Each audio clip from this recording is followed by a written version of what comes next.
Bağlamdan da satanlar köp, aytımlarım qayta dinlep, yollarımı bağlanlar köp. Yaxşı yaman saygarman, yüreğime sancılı ok.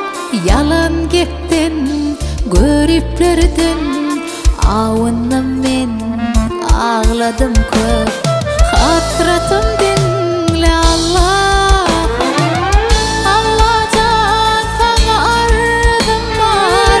Ödün geçir günem olsa, senden başka direğim yok. Ödün yetiş men dadıma, Allah'ım nazarın salsa, ferişteler hemdem olsa.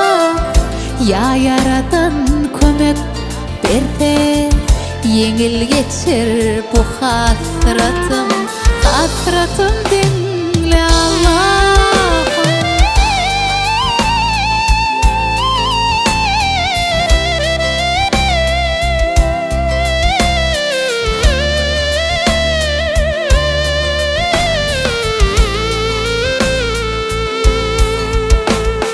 Dövlet gelse sar taraftan, alkışlarım öğlem köp.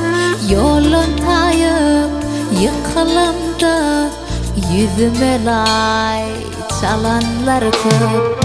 Bugün başa iş düşene, dostlarımı yitirdim köp.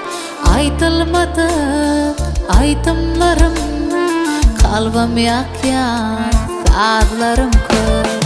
Hasratım dinle Allah'ım, Allah'tan sana ardım var.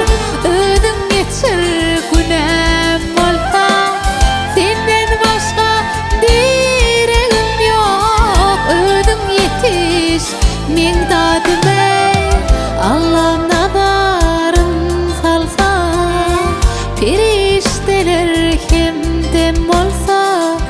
Ya yaradan kömek berse, yengil geçir bu hasratım. Hasratım dinle